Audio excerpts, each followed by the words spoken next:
समुद्र के नीचे से खोद कर निकाला खोया हुआ अरबों का खजाना। मालामाल हुआ ये देश। भारत कब खोजेगा उसके उन खजानों को जो इतिहास में कहीं समंदर में खो गए तो कहीं जाकर गुम हो गए। दोस्तों, कोलंबिया में मिला है खरबों का खजाना, जिसमें सोना, चांदी, पन्ना जैसी कई कीमती वस्तुएं शामिल हैं। इसके अलावा चीनी मिट्टी के बने बर्तन और ऐसी ही कई प्राचीन वस्तुएं जो एंटीक हैं और जिनके एग्जीबिशन से ही सैकड़ों करोड़ों रुपए कमाए जा सकते हैं। यानी कि उनकी प्रदर्शनी मात्र लगा दी जाए, उन्हें बिना बेचे प्रदर्शनी लगा दी जाए तो सैकड़ों करोड़ रुपए टूरिज्म से जनरेट किए जा सकते हैं। ऐसा खजाना मिला है कोलंबिया को।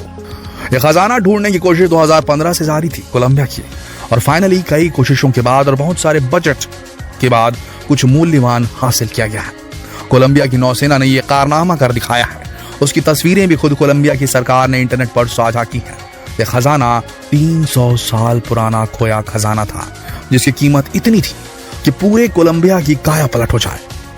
दोस्तों, भारत में भी एक 9000 साल पुराना शहर खोजा गया है समुद्र की गहराइयों में। जी हाँ, जहां अगर ऐसे ही तकनीकों से खोज की जाए जैसे कोलंबिया ने की है तो भारत को भी मिल सकता है खजाना। लेकिन अभी तक भारत ने कोई पहल नहीं की अपने पुराने खोए हुए खजानों को खोजने की। भारत महलों और खजानों का देश रहा है। दोस्तों, 18वीं शताब्दी के अंत तक भारत से ही हीरे मोती दूसरे देशों में पहुंचाए जाते थे। यहाँ के राजा दुनिया के सबसे अमीर राजा हुआ करते थे। तो भारत के कई ऐसे राज्य और कई ऐसे खजाने थे जो समय के साथ खो गए। उन्हीं में से एक है ये 9000 साल पुराना शहर, जिसके बारे में हम आपको आज बताने वाले हैं।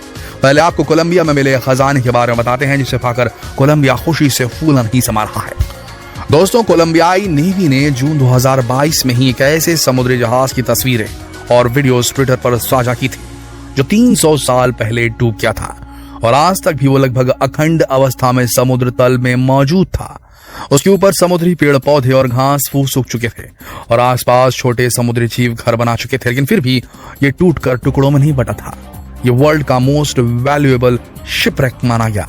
इसका नाम सैंट जोस गैलियन है।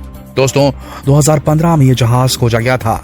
इतिहास बताता था कि जब 1708 में लगभग 300 साल पहले यह जहाज डूबा था तो इसके ऊपर कई टन सोना, चांदी और हीरे लदे थे।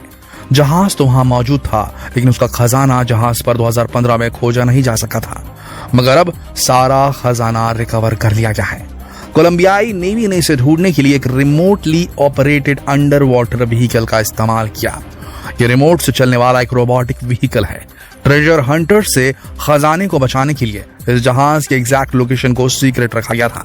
जो इमेज और वीडियोस कोलंबियन नेवी ने रिलीज की थी उनमें देखा जा सकता है कि पूरा शिपरेक मरीन ग्रोथ से कवर्ड है और ओशन स्पीशीज ने उसे कोलोनाइज कर लिया था।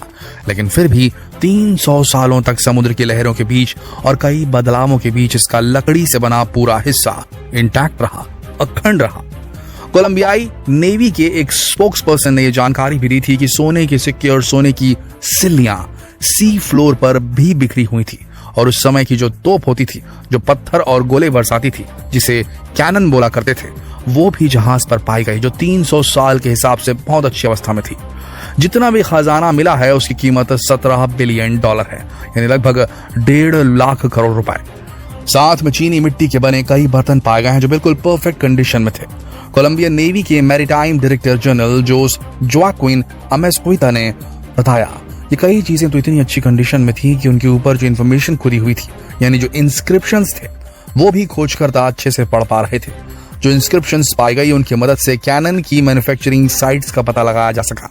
इन पर लिखा था in Seville and Cadiz in the year 1655, यानी इन्हें सन 1655 में सवेले और कैडीज में मैन्युफैक्चर किया गया था। उन्होंने बताया कि सोने के अलग अलग ऑब्जेक्ट्स भी पहचाने जा सकते थे, जैसे मक्विनाज, जो एक तरह के सोने के सिक्के होते हैं, और इनकी वो डेट भी मेंशन थी जब वो छापे गए थे। एक्सपर्ट्स का कहना है कि ये शिपरेक और इसकी कलाकृतियां इसलिए सुरक्षित रह पाई क्योंकि सैन जोस 2000 फीट की गहराई से भी ज्यादा नीचे पड़ रहा था, जो सनलाइट की पहुंच से बहुत नीचे है। दोस्तों, आपको ये भी बता दें कि फिलहाल ये जो शिपरेक है, इसके साथ जो भी खजाना मिला है वो इंटरनेशनल लॉ के अंतर्गत अभी डिस्प्यूटेड है और किसी का भी इसके ऊपर अधिकार सिद्ध नहीं हुआ है।